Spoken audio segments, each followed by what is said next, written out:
ఆ రోజున ప్రయత్నించి దాన్ని సాధించటం అనేది జరిగింది చంద్రబాబు నాయుడు గారు. ఈ రోజున అది తగ్గింది, వెనక్కి వచ్చింది. తలసరి ఆదాయం అనేది వెనక్కి రావటం అనేది జరిగింది. మనం ఈ యొక్క ఫైనాన్స్ వ్యవహారాన్ని చూస్తే ఈ యొక్క అప్పుల్ని ఆస్తుల్ని కనుక మనం గమనించినట్లయితే జగన్మోహన్ రెడ్డి చేసినటువంటి ఆర్థిక విధ్వంసం వలన ఏమాత్రం కూడా ఆర్థికమైనటువంటి విధానాన్ని సక్రమంగా నిర్వహించలేకపోయినందువలన ఒక ప్రక్కన అప్పులు పెరిగి మరొక ప్రక్కన ఆస్తులు పెరగక మనకి రావాల్సినటువంటి ఆ వెల్త్ ఏదైతే ఉందో, సంపద ఏదైతే ఉందో రాకుండా పోయినటువంటిది మనం చూస్తే దాదాపు 12,93,261 కోట్ల రూపాయలు ఆర్థిక విధ్వంసం జరిగింది. ఇది ఏంటి ఆర్థిక విధ్వంసము అని అంటే, ఇందులో మనం చెప్పుకోవాల్సింది ప్రధానంగా దాదాపు 3 లక్షల కోట్ల రూపాయలు అమరావతి మరి పూర్తి కానందువలన, అమరావతిని అతను పడకన పెట్టినందువలన జరిగింది అక్కడ. అలాగనే దాదాపు 7 లక్షల మందికి ఉద్యోగాలు రాకపోవటం వలన ఆ రకంగా ఉద్యోగాలు వచ్చినట్లయితే ఆర్థిక వృద్ధి పెరిగేది. ఆ ఆర్థిక వృద్ధి ఎంత అనేది మదింపు చేసినట్టయితే అది ఒక దాదాపు 7 లక్షల కోట్ల రూపాయలు ఉంది.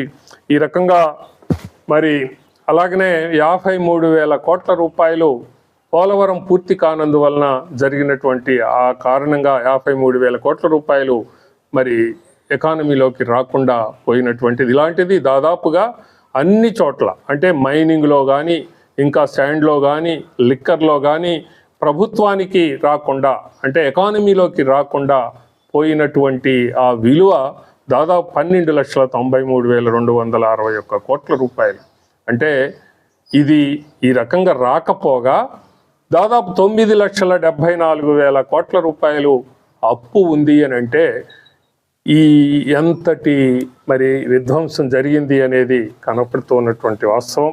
ఇవి అన్నీ ఇలా పెట్టుకొని శ్వేతపత్రాలు విడుదల చేస్తున్నాం, నువ్వు వచ్చి సమాధానం చెప్పుకో అని ఒక పక్కన చంద్రబాబు గారు చెప్తున్నారు, ప్రభుత్వం చెప్తా ఉంది. కానీ ఆ శాసనసభకి రాకుండా ఎగ్గొట్టాడు. మొదటి రోజు వచ్చి అల్లరి చేసి ఆ రకంగా పోయి ఢిల్లీలో ధర్నా చేస్తాను అని పోయి అక్కడ అభాసు పాలై వెనక్కి వచ్చాడు.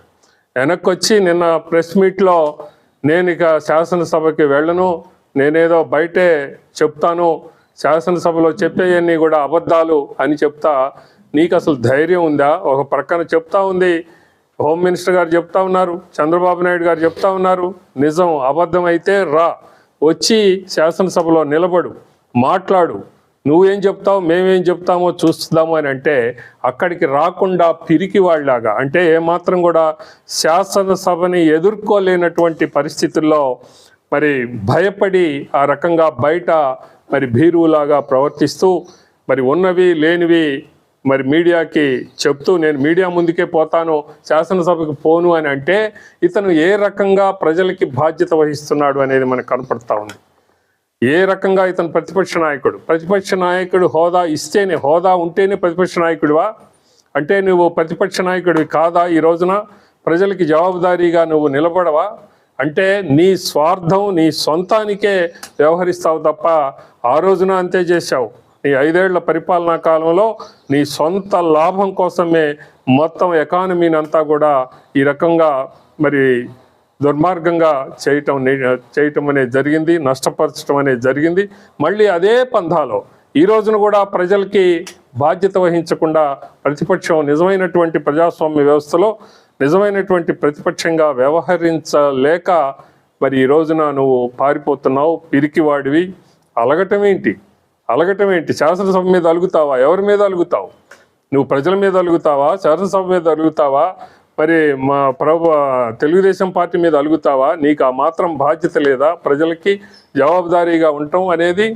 అలా కాకుండా నువ్వు వెళ్తున్నావు అని అంటేనే నీ బండారం బయటపడుతుంది, నీవు సమాధానం చెప్పుకోలేవు అనేటటువంటి పరిస్థితుల్లోనే నువ్వు ఈ రకంగా వ్యవహరిస్తున్నావు తప్ప మరొకటి కాదు. రాబోతా ఉన్నాయి, ఎక్కడికక్కడ బయటపడతాయి. ఇప్పుడు దాకా అధికారాన్ని అడ్డం పెట్టుకొని నీవు మరి తప్పించుకున్నావు. కోర్టులకు వెళ్ళలేదు. మరి ప్రతిరోజు నీవు విచారణ అనేటటువంటి దాన్ని కూడా నీకున్నటువంటి అధికారం బలంతో వాయిదాలు వేసుకున్నావు, కోర్టుల్ని మేనేజ్ చేశావు. ఈ రోజున భయంతో నువ్వు ఏమో ఎప్పుడో నన్ను ఇక అరెస్ట్ చేస్తారు, ఇవన్నీ బయటపడతాయి, లెక్కలేనన్ని కేసులు నా మీద ఉన్నాయి కాబట్టి, ఎన్నో దుర్మార్గాలు చేశాను కాబట్టి ఈ రకంగా నన్ను చేస్తారనే భయంతో పిరికివాడిగా ఈ రోజున గంగవీరులు ఎత్తినట్లుగా, శివాలు ఎత్తినట్లుగా ఢిల్లీ పోయి అక్కడ అబాసు పాలై, అంటే ఏంటి నీ యొక్క ఉద్దేశం?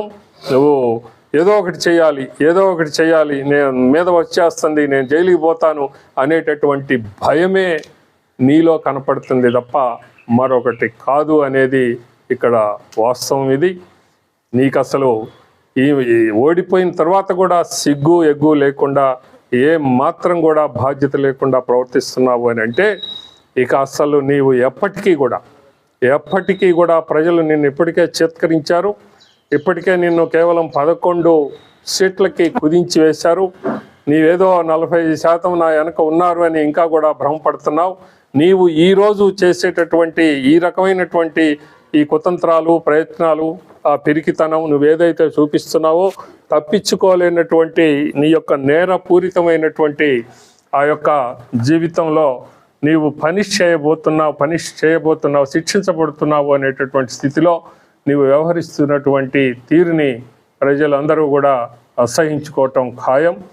మళ్ళీ నీవు ఎప్పటికీ కూడా రాజకీయ రంగంలోకి రానివ్వము అనేది ప్రజలు ఇప్పటికే చెప్పారు.